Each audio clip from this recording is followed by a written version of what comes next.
Hello, everyone. Welcome to the Future of Work. My name is Joe Rogers. I'm here with Kirsten Campbell. And we've got a flashing 000 on my screen. Let me see if I can get rid of that.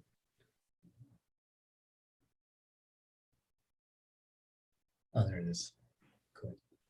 So like the countdown timer was going 000. Something bad was going to happen. Y2K or something where you're like, oh God, what's going to happen? Exactly. So yes, we're our topic this week is just how best should leaders prepare for the future of work? What does that even mean, you know? And in my preparations to discuss this, you know, there's MBA courses and like massive tomes written about leadership, and there's not just one type of leader, but specifically in this time and place, post-COVID, even pre-COVID, the rate of change in terms of technology and disruption was really, you know, disruption was what everybody was worried about before. And now, post-COVID, it's like work from home, work from anywhere. As we discussed last week, the resignation revolution. So it's a really interesting topic. And so, Kirsten, thank you again. You're quite reliable at coming up with the zingers. I don't know. How do you want to broach this? Well, I think it's such a huge topic that there's so many different angles we can take a stab at it. So I say we just pick one and go with it. But like overall, like what you were saying earlier, usually it's leaders that are telling you about everything else except for leadership. And so that's the type of thing where I think leaders need to really take a mirror and examine themselves, their behavior. And that's like the self-awareness part is so critical there, because they're going to be the ones ultimately responsible for leading people into the future, and they need to be ready for it. And then they also need to get other people ready for it. But Right. Now it seems like the employees are ready and the leaders aren't. So it's almost like this little role reversal. And so that I think is particularly interesting for right now. And that's partially why I chose this topic, because it's like the employees are clamoring and telling everybody what they want, but leaders aren't listening. And so that's why I thought, you know what, like we need to dig into this one a bit more. Sure. No, some are listening, and some are actually, you know, repeating the mistakes of the past. The Apple actually was proposing a hybrid model, 3 days a week, and the employees wrote a letter. Did you see that in the news? Yeah, the employees, you know, wrote a letter saying, this isn't a good idea, you know, sort of hinting at potential, disruption or people leaving. And Apple came back and said, no, this is what we're doing. Which reminds me of, Yahoo some years ago, Marissa Mayer. We had that conversation with Chris Dyer. It's like she said, nope, everybody's got to be at work. And, you know, we can see where Yahoo's at right now, at least in the US. So you're right. The people, the employees, the staff are speaking pretty loud and clear what they want. Now, it's not, you know, monolithic. It's not everybody. But by and large, people do not want to give up the autonomy and the freedom that they've gained. And that puts leaders and management, I mean, in a bind. And it's, you know, that actually, maybe that's where I'd like to start. It's like a lot of people don't really, they use those two terms interchangeably, like leadership versus managers, a leader versus a manager. And, you know, they're not at all the same. It's like a leader, you know, sort of plots the course, and the manager decides the best way to get there, like, or plots the destination, the manager decides the best way to get there. It's what should be done, not how it should be done. And you know, I think that with saying hello to Deep D. She showed up. We've got a good crowd tonight. Welcome everyone.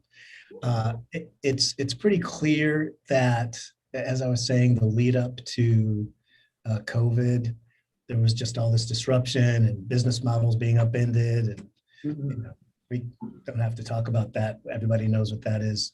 And then piled on to, you know, this sort of newfound autonomy amongst the employees. It feels to me, and then with the ever increasing change or rapidity of change, I think new leaders in the future will need to be that much more human and more sort of higher EQ because of automation. A lot of the more traditional sort of white collar jobs, those are going to go away. There's going to be that sort of stuff that was just sort of suck it up and you know, grin and bear it sort of stuff. Well, people aren't going to keep doing that. Actually, it's sort of like, I don't want to do that. I actually want to deal with this, so I don't have to suck it up. I want to feel good. And things that people put up with won't put up with anymore. And leaders are going to need to be able to engage, you know, their employees better. And the sort of the authoritarian style of leadership is, I mean, that kind of crashed and burned a while ago, but it's still out there, you know. But the more, you know, I don't want to say new agey, but more current, sensitive, it's the demographic as the baby boomers age out and the millennials, you know, come in, and they've got a very different sort of sensibility. Even, and then compared to the Gen Zers, who are all, you know, more about social justice and equity. So I mean, it's pretty clear the direction things are going in. I think by and large, leaders who are used to barking orders and having people jump, they're going to be having a hard go of it. Well, the organizations that can't and won't pivot to human-centric leadership will wonder why the attrition rate for employees is sky high, why, you know, morale's in the dumps and all those type of things. I mean, like, even though Apple can decree like, no, you've got to come back, we're doing 3 days a week, we don't care. In 3 to 4 years, they might be looking at a very stark difference in quality, and no doubt they're going to turn around and it's going to be the Pikachu meme where they're like, oh my God, where did all the great people go? Like, wow. And they're genuinely going to be surprised why they've been bleeding good talent for so long. And a lot of that is because leadership requires adaptability and resilience. And that those are absolutely qualities that a lot of leaders don't have, unfortunately. And that goes back to the skills that it takes to succeed at the interview are not the skills that are necessary to excel in the job. And that possibly with remote hiring might help with that a little bit, because you can't go in and like schmooze the boss and all that kind of stuff. And that's, I think, a specific area where leaders don't have the self-awareness to acknowledge that they may not be adaptable, they may not be resilient, and either, you know, pull in people that can help with that or deal with it in some other way. But I think that those are key traits that a lot of leaders don't have the self-awareness to realize that they don't have. And that's going to be a huge sticking point for them. And they're genuinely going to wonder what's up. Yeah. Yeah. And the you know, the leaders who are sort of short-term focused on numbers for the end of the quarter, which is, you know, very common, especially in publicly traded companies, they're going to have a hard time because of exactly that. I actually read an article a couple days ago about a startup that is sort of upending the whole resume process, where instead of sending in a resume, you actually take these short targeted quizzes, and that's what assesses your skills. and it actually removes bias. It like removes all the stuff that comes along, and you don't get to schmooze or whatever, play those games. And it ends up picking out the people who may have gotten looked over before, but are actually quite, skilled. It's such a simple, I mean, these aptitude tests have been around forever, but plugging it into the actual applications, function of applying for a job. I thought that was very, very clever. Yeah. So yeah, you said a lot. I feel like, the topic, I had a consulting client once where everybody came in and it was like, fly low and avoid the radar. If they could get through the day without this huge spotlight shining on them, it was a good day. And Yeah. it was really depressing. Nobody was shooting for the stars or taking any, risks at all. It was like, okay, doing the minimum, maybe doing a little bit more, but it was a job. And that's, it was on that gig where I learned the terms psychological safety. It's like, and as soon as I heard it, I knew what it was, but I had never heard it before. And I feel like a lot of work environments are toxic for whatever reason. It could be management, it could be coworkers. And people who are really, motivated end up losing their motivation. And you talk about A players and B players and C players, and it's when you have I've worked on teams of A players, and it's incredible. And then as soon as a B player comes in, everything starts to break down. And if there's a C player, then it's sort of like, ugh, people leave. It's like, wow, you're tolerating this guy when we were doing this before. I'm out. I want to go do incredible work someplace else. So I've been in those situations, and one thing that I saw over and over and over again, it was like Groundhog Day working in corporate, was leaders didn't understand that one bad hire would absolutely destroy their culture. And that was something that they couldn't understand and they wouldn't mitigate. And it was just like over and over, exactly what you described. You had a team of A players, then the messiah of mediocrity shows up, and suddenly everyone's like, this fucking guy. And then it's just like all the air gets sucked out of the room. Suddenly it's just everything completely falls apart. And as usual, it's like, ooh, what happened? And they're genuinely mystified as to what happened. And those are the type of things where like culture is so important when it comes to an organization, and like hiring good people is so critical. And like, holy smokes, I can't shout that from the rooftops enough. Like I've seen that so many times that it's like, oh, this is why like there were so many Dilbert cartoons about it, like it's real. Sure. Yeah, that's so true.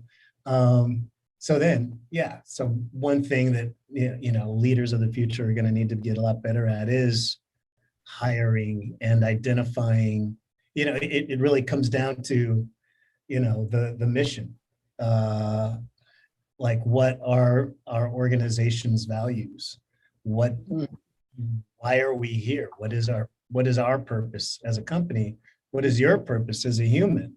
Can you verbalize that? Can you communicate that so that we can see if we're in alignment? And I don't know, as I was telling you before we started, it's like I've never, I've been self-employed since college, so I haven't gone through that process, but it's, I don't know of too many leaders that actually tune in like that way, or maybe it's the HR manager. It depends on the size of the organization, but it's a very soft skill. And back in the day, soft skills were, kind of poo-pooed amongst the hard science types. But now it's like, it's a requirement.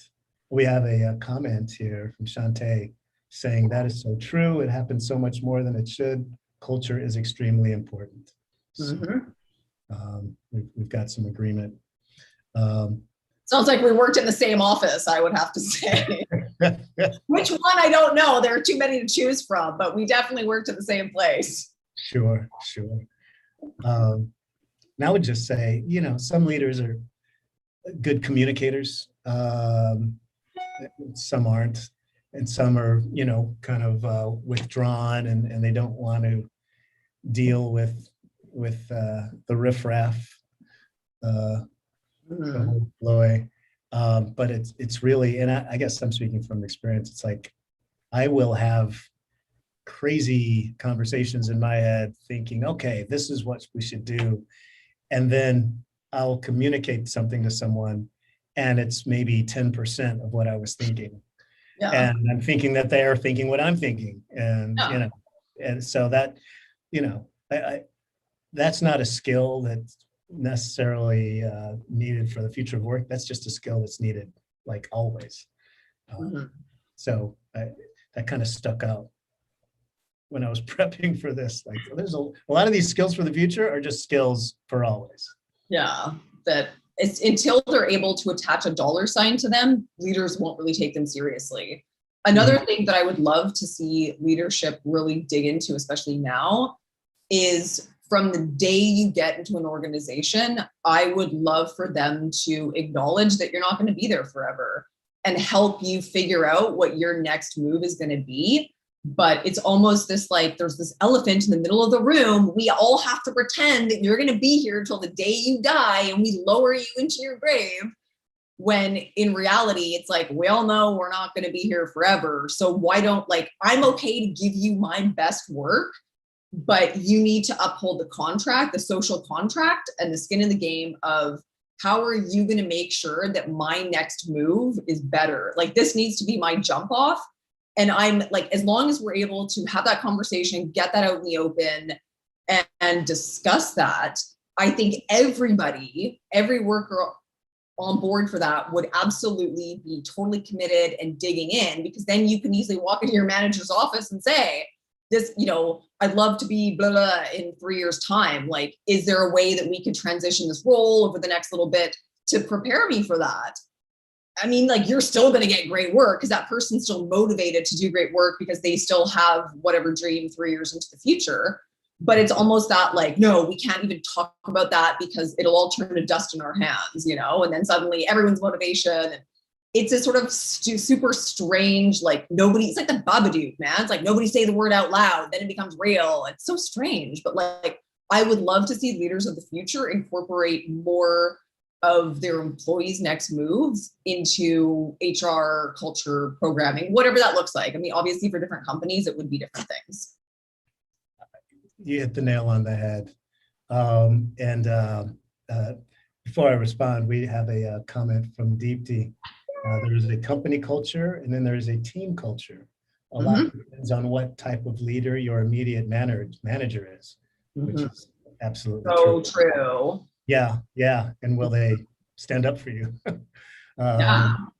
And Shantae says, my motto is 2 to 3 years. You should be moving up or moving out. That's actually a really good role. So, in my consulting career, I've worked at over 30 clients in, I think, over 8 countries, 10 countries. I lost track.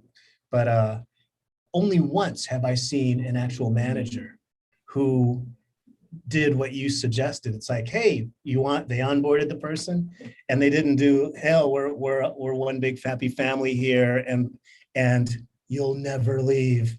Like, they didn't do that. They actually said, so where do it's like this holistic whole vision of the person and the situation. And, it's like people leave and come back, or they leave and then you leave and then you end up working for them. And it's like all kinds of stuff happens. So why wouldn't you go into it with eyes open and say, look, we're happy to have you here for the period that you want to be here.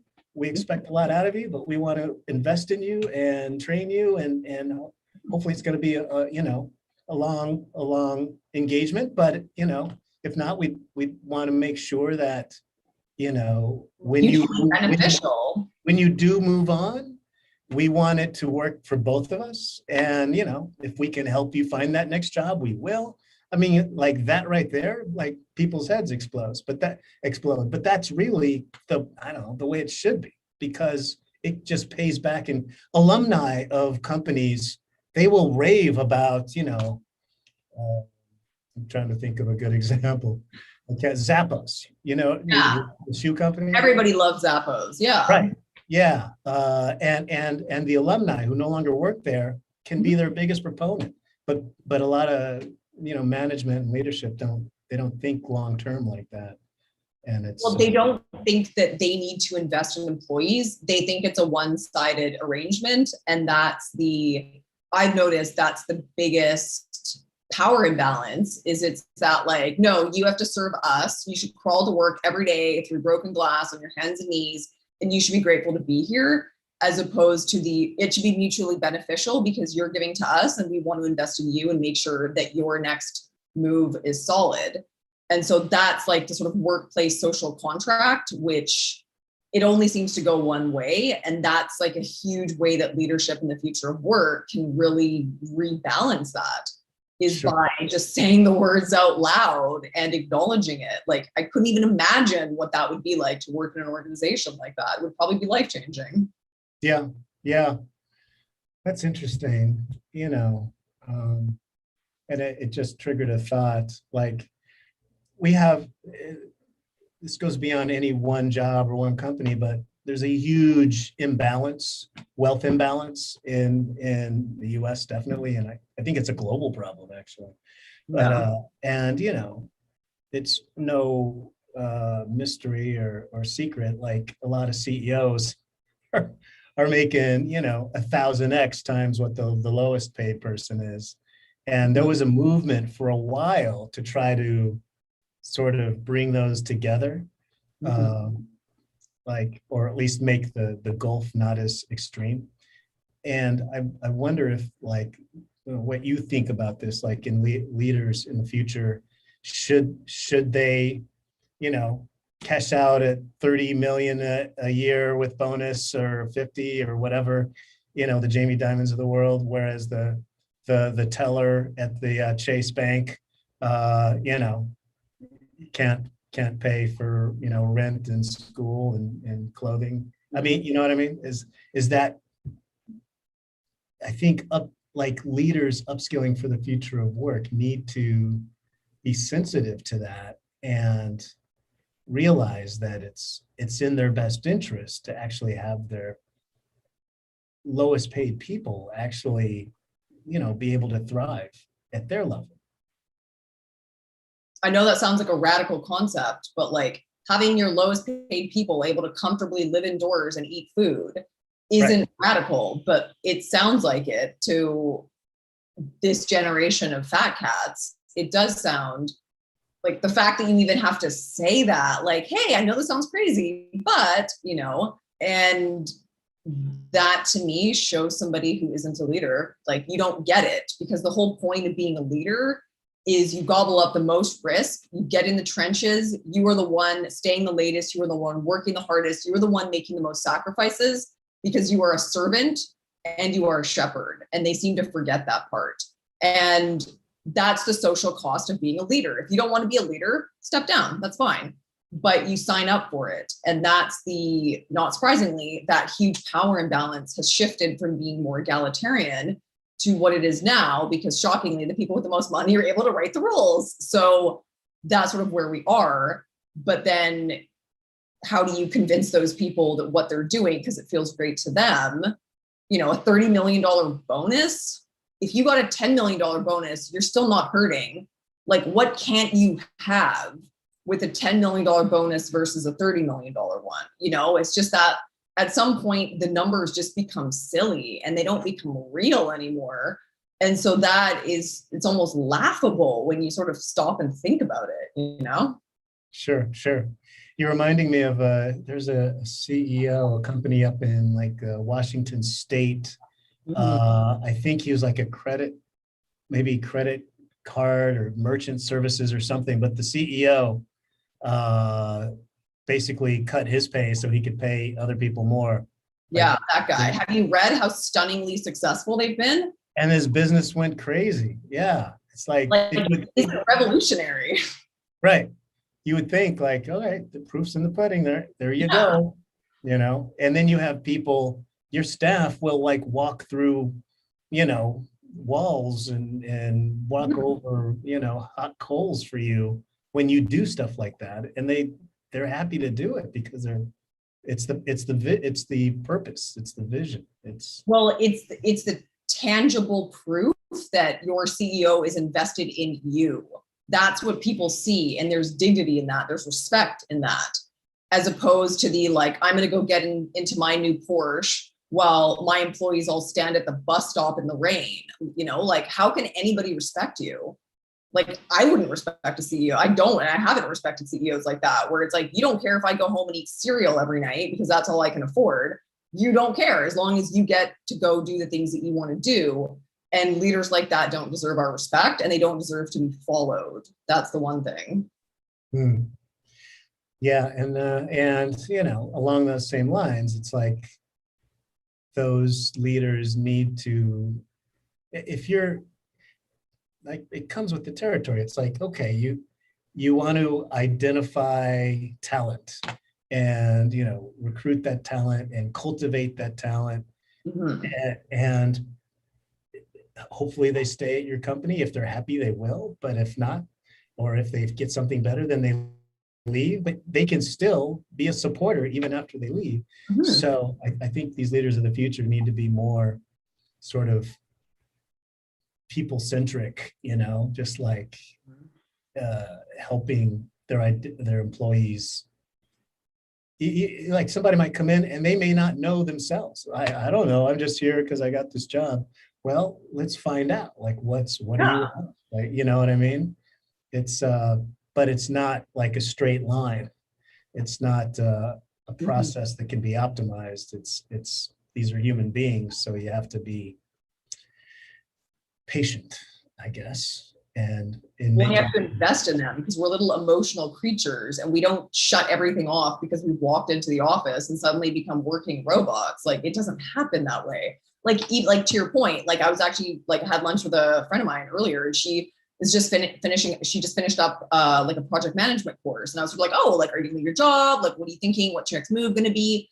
And she's so happy where she is. They pay her well. They treat her well. They respect her. She's got everything that she needs. And she's like, no, like, I'm really happy there and I don't want to leave. Like, I like the people I work with. Exactly what every manager is hoping that their employee is saying when they're not in the room. And like, it isn't a mystery how you get to that. You pay people, you treat them with dignity, you invest in them. Like, they paid for her course, like all that kind of stuff. Like, absolutely, she can use the things that she's done from the course in her job, because that was partially the point. But like, she could, if she wanted, take it and go somewhere else, but she's not going to because she likes it there. And that's the thing that managers don't understand, is that they think if you get like a $5,000 raise, you're going to run out the door. No, like, there's so many of the intangibles that people don't really think about. And like, we're not robots. So we're very emotional creatures. That is true. Well, you know, speak for yourself. I'm pretty robotic.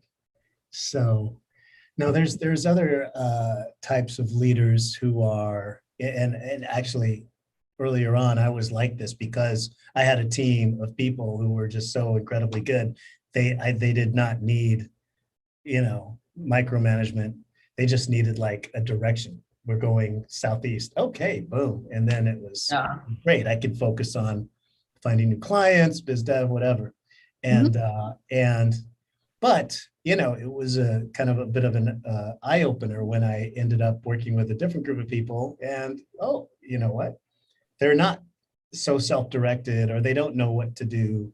So then it's like I had to become more of a micromanager, and that's okay, as long as it's done, you know, in a way, you know, like giving them fish instead of teaching them how to fish. It's like, yeah, okay, we've done this a couple of times. Now you should be able to figure it out yourself. So but I wonder, like, that in the future, I think that laissez-faire sort of leadership style will probably not work out so well, kind of like the autocrat. It's or the authoritarian. It's like people, because it's more people-centric. There's going to need to be more communication and more interaction, and not necessarily micromanagement, but just communication. Like, this is why we're here. This is what we're doing. Do you have any questions? My door is open, you know, and setting up those social events that you so enjoy. Yeah, the box of donuts in the break room. Yeah, it's a social event. Yeah, that one. Exactly. As long as it's Krispy Kreme, I'm happy. Oh, of course, but we barely have that. I think there's like one, like 2 hours out of the city over here. There really aren't that many. But yeah, if it had been Krispy Kreme, it's delicious. But yeah. Tim Hortons isn't the same. It just isn't. Sorry, Wayne Gretzky and all them who've shilled for them. It's just not the same. Tim Hortons. Most Americans are not familiar with Tim Hortons, although I think they're in America. I think they are now. I thought they were like back east, but I can't say I've ever sought out Tim Hortons in America. So. Yeah. Well, it's because you're used to it. Yeah, I don't even eat it here. So why would I go eat it there, you know? So we were like the top, we've discussed some of the skills. What are the top 3 skills you think leaders will need to thrive in the future of work? I think the biggest one is that leaders will need to support their employees' professional identity. Because especially now that there's no work-life balance anymore, I think that in this sort of global scale, that's the number one thing that leaders need to do. That's going to look different to everybody, but that goes back to adaptability, resilience, self-awareness, EQ, sort of all of those soft skills, you know, being able to read through, you know, read between the lines and stuff like that, and actually like see people's humanity, because sometimes you're sort of like, oh wait, that person would be a really good graphic designer or something, and you can like find something in them that maybe they didn't even know was there. And so those I think are like the number one, or I guess like top handful of skills that I think that leaders are really going to need to invest in if they want to be at the top of the heap and get the best talent. Mm-hmm. Now, so that's when we say leaders, that's managers as well. But it depends on the organization size. You know, when it gets to a certain size, you can't know everybody by first name anymore, and you can't know their family situation and their kids and stuff. So then it becomes, okay, there's management, and there may be layers. So then it would be the skill for a new leader or a leader in the future would be how to instill this throughout the organization so it doesn't just go down one level, which it's really organizational. I mean, it's usually top down, so the leader has to have it, but there are things that can make it spread throughout all the way down to the leaves at the ends of the branches, as opposed to just senior management. I don't know how to do that. That's more of an organizational culture question.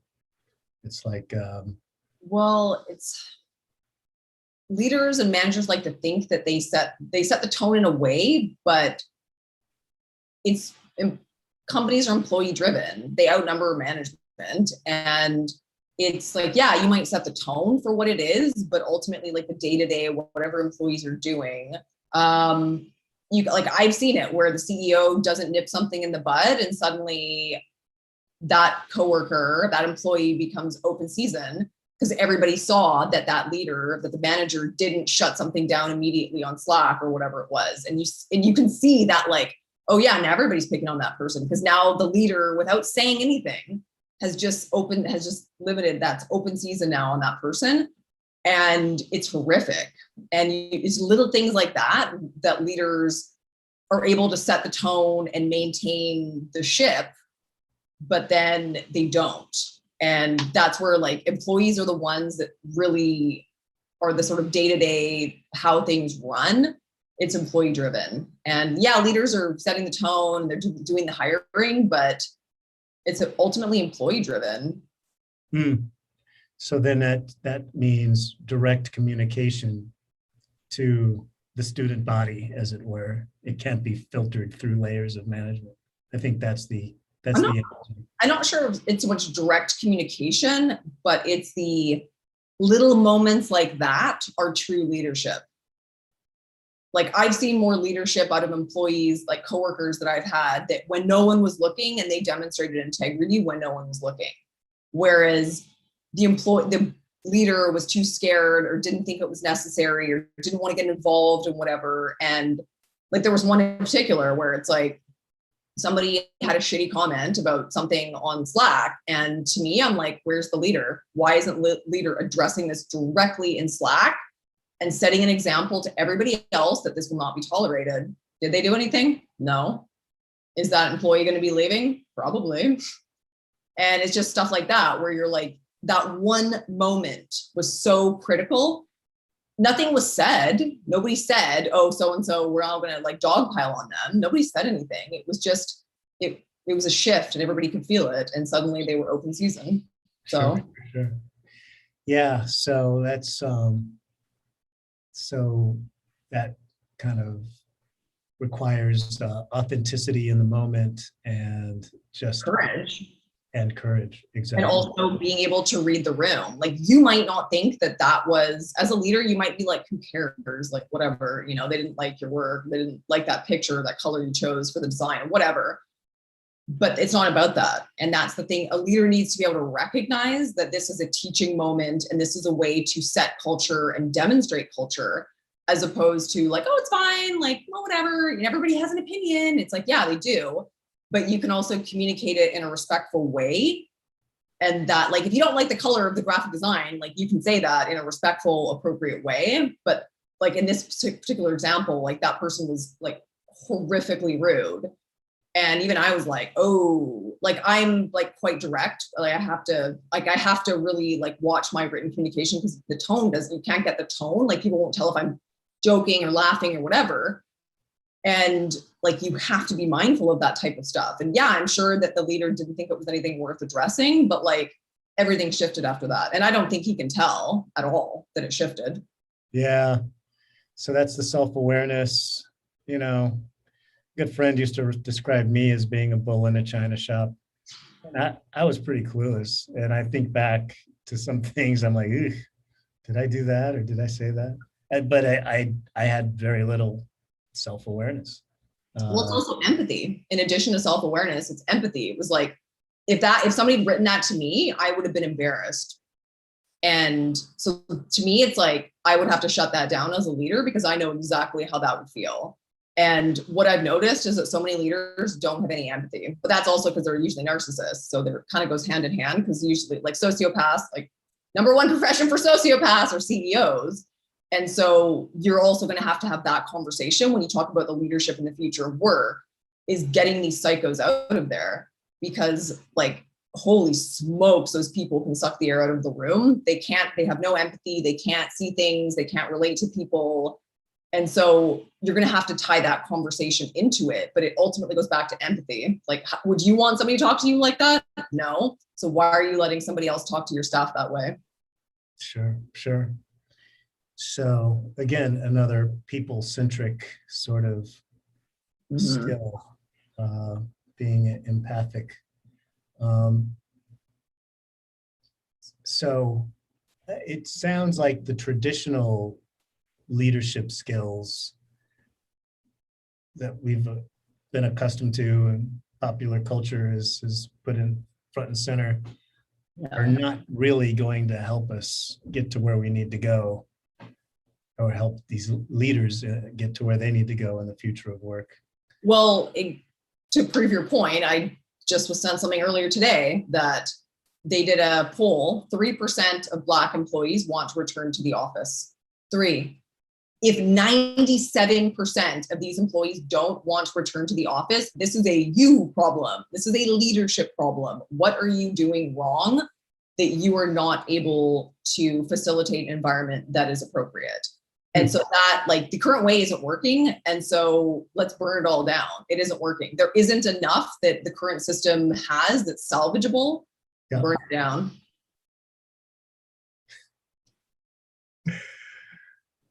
Well, it's not so easy to burn it down. Yeah, it is. Yeah, Not if you're, you know, some 40,000 person company. It's there has to be a process. Yeah, cleaning house is usually a really good one, but Yeah. nobody has the courage to do that. That's the thing, is like, because these leadership positions, they're all through nepotism and somebody knows somebody, and it's like all that type of stuff. And like choice hires and like actually hiring appropriate people. And that would require getting rid of the people that are in there, regardless of what they are earning, what their pensions are going to be, whatever that might be. Get rid of them. Like, it isn't that difficult. Sure. Yeah. Well, depends where you do business. In the state of California, there would be a boatload of lawsuits if you just did what you suggested. There's ways to do these things, but I understand your point. It's actually, there was you probably heard about this in upstate New York, Buffalo area. It might have been Buffalo. They hired there. They elected a socialist mayor, like straight up, first one since the 60s in the US. And one of the things she's doing, she's like, everybody in city government is getting the opportunity to reapply for their job. There it is. There it is. Yeah. Yep. Form an orderly queue and we'll see if you're worthy. Like, why can't more organizations do stuff like that? You know, like, that's actually effective and it's tangible, rather than like, let's have performance meetings. Like, why? Yeah. You can't coach somebody to be strategic. You can't coach somebody to have empathy. Like, you can't do those things. Get rid of them.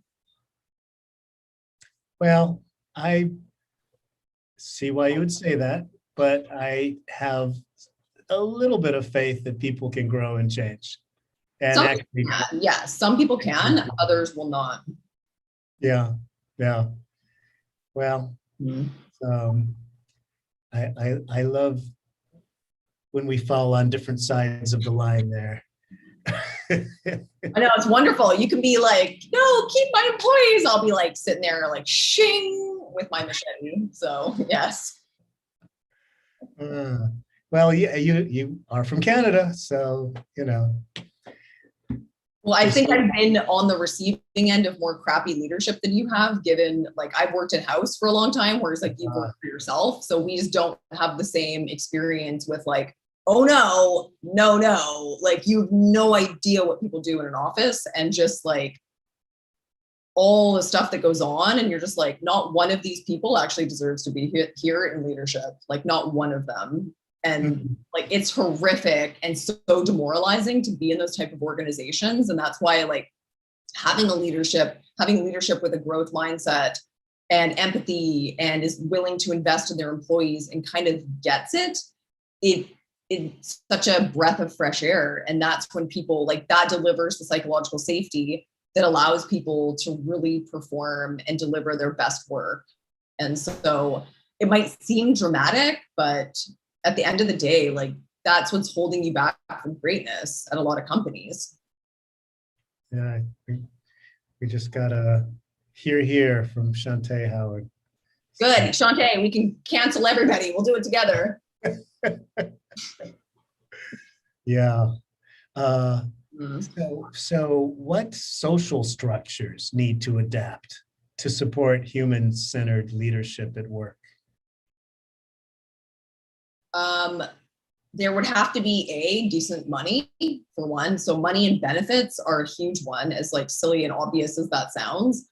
But also the structure of you're allowed to be a person at work, and having employees or having leaders demonstrate that.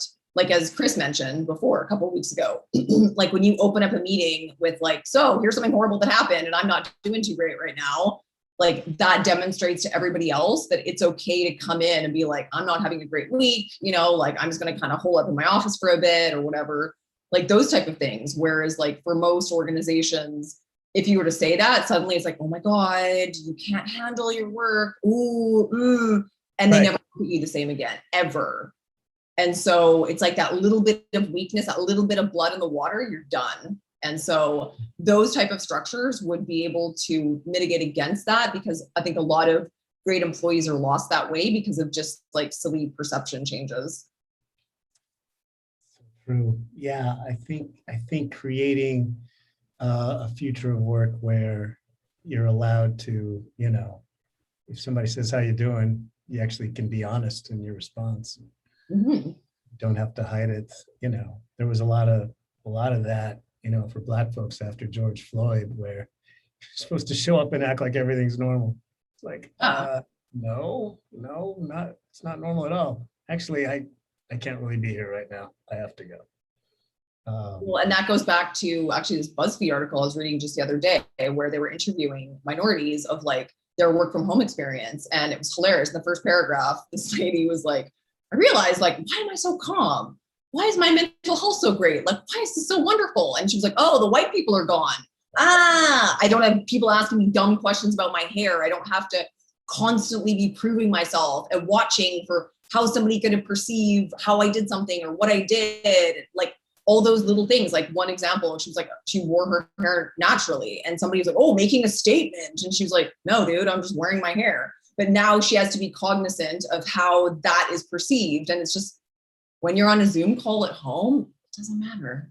Yeah. You don't have to worry about all those little things. And so that's such a wonderful opportunity for leaders in the future of work to be able to play around with stuff like that through hybrid models and remote work and stuff like that. Yeah, that's a very good point. It did definitely changed it took away a lot of, it's all the biases, like it's all, and when you're in the majority, it's hard to see what the bias is, because it's like describing water to a fish. Yeah. But now I had to watch people that looked like me get executed by cops every day. Going to work would be a little bit different, in that sense of like, how are you doing? Like, not great, my friend, not great, but like, if you can't say that, or then it's like, oh my God, you're so bothered, then suddenly people are looking at you like there's something wrong with you, or you're too sensitive, and those type of things. And so unless you have awareness of that, like, it just doesn't really even enter your conscious mind. Right. That's exactly it.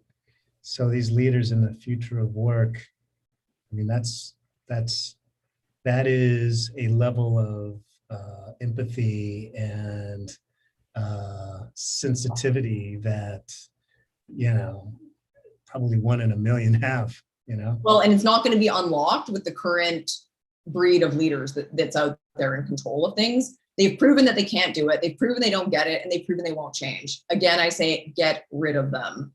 They've proven it. They've shown us. Look at the sexual harassment in workplaces. Look at the racial bias in workplaces. They have proven time and time again they cannot be trusted. When they get the keys to the car, get them out of the driver's seat. Hand the keys over to somebody. Literally anybody else would be better at this point, And so that's like, again, like such a huge opportunity for leadership. Interesting. Yeah, this was a long time ago. The head of AT&T, and my memory's a little fuzzy, but he actually made a pretty straightforward statement. I should look it up for a future live stream. It was really impressive on that topic. And yeah, it like never happens. Usually people stay silent. And yeah, we're listening and learning. Oh, so doing nothing. Okay, cool. Yeah, the silence is deafening. Mm-hmm. Or it's implicit approval of something bad that's going on because they're staying silent. So yeah, that would be huge, man. I'm not going to hold my breath because I don't see it happening. I think that's why you should be supporting me with firing everybody. Come on, jump on my bandwagon. There's lots of room. I've got water. I've got chips. It's great. We're having a great time here on this bandwagon. It's lovely. Salsa? Okay, I was thinking salt and vinegar Ruffles, but okay, I'll make a stop. Okay, sure. So let me ask you, how can leadership in the future of work include balancing shareholder interests and stakeholder interests? by proving that these things work, shareholders will get off their backs. There might be a dip in revenue as everybody's kind of figuring stuff out and that stuff, which is normal.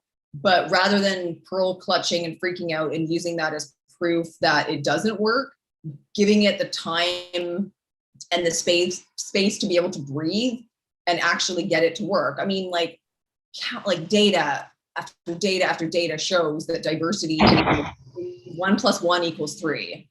Yet here we are with companies not using that, you know? And so as companies are able to get out the garbage leaders, actually put in diverse qualified candidates who aren't just nepotism hires, and being able to like let people loose on their jobs because they have psychological safety, because they're paid well, they're supported, they're able to do the things that they need to do, that's a license to print money. And then as soon as the money starts pouring in, shareholders are going to back off, but that requires a strong leader to hold the line. And because most leaders are too busy sucking up to shareholders to be able to tell them like, wait, just trust in me, trust me now, believe me later. Give it, 3 years, give it 5, whatever that looks like, depending on your industry, and actually taking the bull by the horns and doing it, because we know it's a moneymaker. Like, that's why I'm like, why are more people not scratching this lottery ticket? Like, you're going to make money on it. It's crazy. Sure. Yeah. I think it's also, historically, it's been all about shareholder value, interest, and more recently, stakeholders, the notion of stakeholders who aren't necessarily shareholders has become more important, and governance. Well, and like, I will jump in and go back to the example that I sent you a while ago, the ExxonMobil. Right. The soft coup at ExxonMobil. Like, that was shareholders that are like, we're sick of this. So we are putting one of our own, or have a Trojan horse, we're putting one of our own in. And the best part was that because the CEO was so cocky that they couldn't and wouldn't do it, that he didn't take them seriously until it was too late. And then of course he tried to spend a bunch of money, but then ended up having to pause the shareholder call for an hour to beg investors for help, and they turned him away. Like, that is a huge sign of shifting times, because like, it's freaking ExxonMobil, man. Like, that's huge. They have oil money. They are oil money. And the fact that they were like, enough is enough, and this plucky little like firm was like, nah, we're gonna take you down. There's gonna be more of that. It's social collusion. There'll be more of that. Sure. Yeah, definitely not behavior for the future of work from that guy. Well, that's the old school, like, doesn't matter, you're nobody, I'm gonna win, doesn't matter. It's like, yeah, but you may have a bunch of money behind you, but we're scrappy and we're desperate, so we're gonna do it. Sure. Yeah, that was an amazing day. I think there were 3 separate actions at major oil producers. It was brutal for them. It was hilarious, though. Right. No more lip service. So, well, gosh, I mean, I've got a few more questions here, but we've only got a few minutes left. So where are we with this conversation? It's clear that leaders of the future need to be more empathetic, more focused on their people, and better communicators, and better developers of people. You could say all of those were true before COVID. They're more true now. I would say the big difference is like resilience because of disruption. Everything, it's like, okay, Uber disrupted the taxi industry. Well, soon autonomous cars are going to disrupt the drivers from Uber, and it's no secret. And then it's going to be like, where did I read this? Car companies will just have these cars driving around with no human intervention, and they'll drive themselves in for servicing when they need it. And there's like, people are completely out of the loop. So being a leader in that future where probably the only human talent you're retaining are the people who fix the robots. And that's, well, you're also forgetting, I'm going to have to come at this from a marketing standpoint.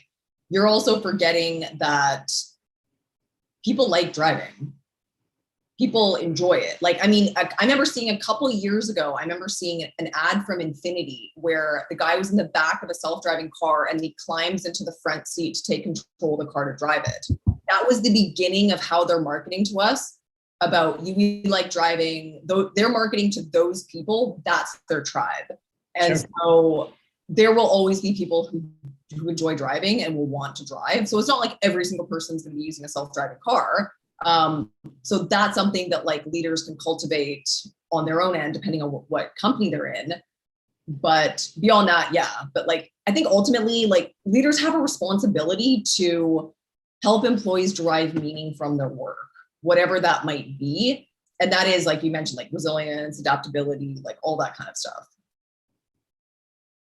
Well, it all comes down to meaning. I mean, that's where we get our purpose, and like, if we don't have it, then things go south quick. So can a leader help their people derive meaning from what they're doing? We're going to have to now. Yeah. That's probably a good note to wrap up on, I think. Mm-hmm. Man, see, Kristen, at the end of these things, I always got to, like, all this new stuff comes up and we're Start writing notes for next week. There was another comment from Shantae saying, they won't change, but unfortunately, most companies will silence those they offend rather than let the offender go. Oh yeah, 100%. I see that every time. I've seen it. I've experienced it like 1,000%. 100. You were so right on that. Yeah. Mm-hmm. Sad but true. So, well, I think we've almost solved it. Maybe next week. If they would just listen to me, I mean, I could have this whole thing solved for them in a week. I mean, come on. Yeah, you're ready for the pitchforks, it sounds like. Well, it's so easy. It's like, this person's a problem, remove them. And everything magically gets better. It's really is that simple. Yes, I've seen situations like that. It's like, get rid of the cancer because the body's going to die unless this guy gets. Mm-hmm. But instead, like as Shantae mentions, like they get rid of the other person that they deem the problem, but usually that person is actually really integral to their culture. And so they end up keeping the piece of shit, and then they end up letting go of the person that's awesome. And again, they wonder why things don't get better. Ask me. I know. Sure. But yeah, derive meaning, future of work, leadership. You're in or you're out. Hey, if you start a company, remind me, well, I was going to make, yeah, I would probably work for you. I think you'd probably be a good boss. I would be a great boss because I know what it's like to have shitty ones. So it's really easy. There you go. Yes. Well, on that note, we'll wrap it up. Yes. It's been, this was a good one. Always a delight, Joe. Always. Absolutely. I'd like to thank everyone for tuning in. We're big in the Asian and European markets. So they're all huge in Japan. That's us. Yeah. So we're translated into 58 languages.